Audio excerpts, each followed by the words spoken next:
तो हेलो बच्चे, तो पिछले वीडियो में हमने फ्रेंच रिवॉल्यूशन पढ़ा था, उसका इंट्रोडक्शन पढ़ा था, यानी कि चैप्टर 1 क्लास 9 का चैप्टर 1 फ्रेंच रिवॉल्यूशन का हमने बस थोड़ा सा इंट्रो पढ़ा था। तो फ्रेंच रिवॉल्यूशन के बारे में कुछ और भी बातें जान लेते हैं। तो देखिए, जैसा कि आपको पता है, हम सबको पता है, फ्रेंच रिवॉल्यूशन 1789 में हुआ था। और वहाँ पे जो है 1789 में हुआ था, किसके अगेंस्ट में हुआ था? तो अगेंस्ट लुइस 16, जिसके बारे में मैंने बहुत सारी बातें आपको जिक्र कर दिया था कि Louis 16 was very despotic ruler, यानी he was holding an absolutist monarch. Absolutist monarch क्या होता है? The king which has no control on his own power. तो ये आदमी जो है, इसको खुद के पावर पे कोई कंट्रोल नहीं था।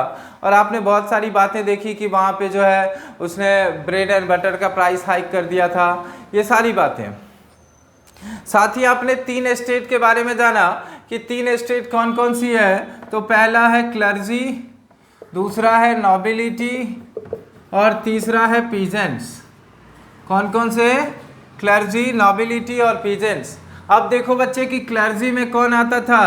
तो क्लर्जी में आप कह सकते हो कि kith and kins of kings, राजा के जो रिश्तेदार होते थे, राजा के आसपास डोलने वाले, यानी बेसिकली राजा के जो चमचे होते थे, वो आते थे किसमें? क्लर्जी में। ठीक है। दूसरा होता था नोबिलिटी, जिसका मतलब होता था जमींदार, काफी ज्यादा पैसे वाला, लैंडलॉर्ड वगैरह जो होता था, वो किस में आता था? नोबिलिटी में आता था।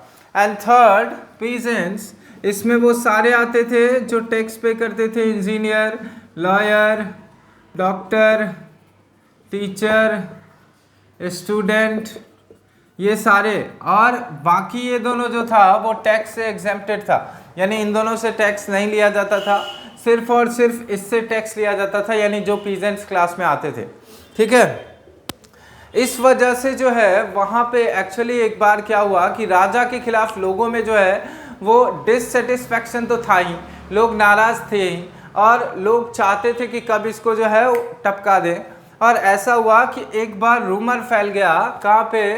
कि बास्तिल में जो है वो इस पे जो है वो अटैक करने आ रहे हैं जनता सारे, और इसने मिलिट्री को ओपन फायर का ऑर्डर दे दिया, और ओपन फायर का ऑर्डर दे दिया, जिसमें बहुत सारे लोग जो है वो मारे गए थे। ठीक है। ठीक है। तो ये जो है वो फाइनली हट गया। अब इसको हटाने में और भी बहुत सारी चीज़ें लानी पड़ी, जैसे कि आपको पता है कि एक जैकोबिन क्लब बना था। अब जैकोबिन क्लब क्या था? तो जहाँ पे same type of minded people जो है वो एक साथ रह सकते हैं, यानी एक ही तरह के सोच वाले लोग जो है वो एक साथ रह सकते हैं।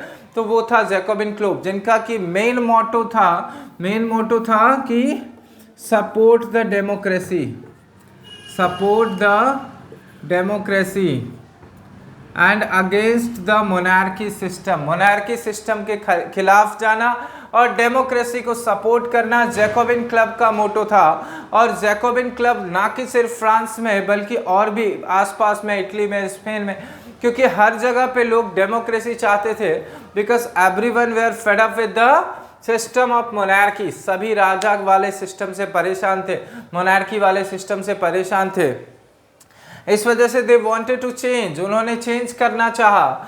एंड फाइनली जैकोबिन क्लब के बाद, जैकोबिन क्लब में आपको पता ही होगा कि वो क्या नाम था, अबू और सीओ, वो जो 2 व्यक्ति था, उन दोनों ने जो है लोगों को सपोर्ट किया, और सपोर्ट करने के बाद जो है इसका फ़ायदा हुआ कि जो है फ्रांस में नेशनलिज्म आ गया, यानी कि ये जो लुइस 16 है वो हट गया।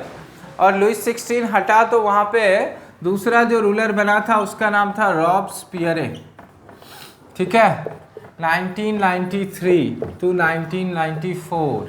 आप इस पीरियड को याद रखना, इस पीरियड को कहते हैं रेन ऑफ टेरर।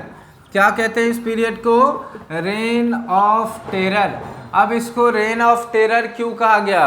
क्योंकि रॉब्सपियरे, अब स्टार्टिंग में तो इसने अपने आप को बहुत ही अच्छा पेश किया था लोगों के बीच में कि बहुत अच्छा है, बट धीरे धीरे अपना रंग दिखाना शुरू किया, और इसने इसके खिलाफ जो भी जाता था जो भी कुछ लिखता था या जो भी कुछ बोलता था उसको, चाहे वो उसके अपने ही पार्टी का क्यों ना हो, उसको ये सीधा मार देता था। ठीक है, तो और इसके पास एक होता था गिलोटिन।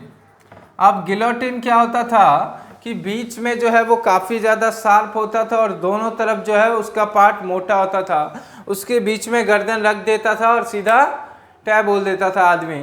तो ये गिलोटिन जो है वो इसने ही इन्वेंट करा था, मतलब इन्वेंट करा था क्या मतलब यूज़ करा था रॉबस्पियर। ठीक है, इसलिए इसके पीरियड को कहा जाता है रेन ऑफ टेरर, इंग्लिश में, हिंदी में कहते हैं पीत आतंक। क्या? पीत आतंक, रेन ऑफ टेरर। ठीक है, तो रॉबस्पियर का जो ये पीरियड था वो रेन ऑफ टेरर था। ठीक है, उसके बाद और भी चीज़ें आप पढ़ोगे जैसे कि ब्लडी संडे के बारे में एंड और भी बहुत सारी चीज़ें, बहुत सारी बातें पढ़ोगे। तो ये अभी आपको उम्मीद है कि आपको ये सारी टॉपिक जो है वो समझ आएगा। इसके बाद मैं आपको 3 वो टाइप ऑफ सोसाइटी बताऊंगा कि किस तरह के 3 लोग होते थे, जैसे कंजर्वेटिव होते थे, लिबरल होते थे, रैडिकल होते थे। ये सारी बातें मैं आपको नेक्स्ट वीडियो में बताऊंगा। तब तक आपको अगर चीज़ें समझ आ रहा है तो आप क्या करना, शेयर करना दोस्तों के बीच में, सब्सक्राइब करना। Thank you.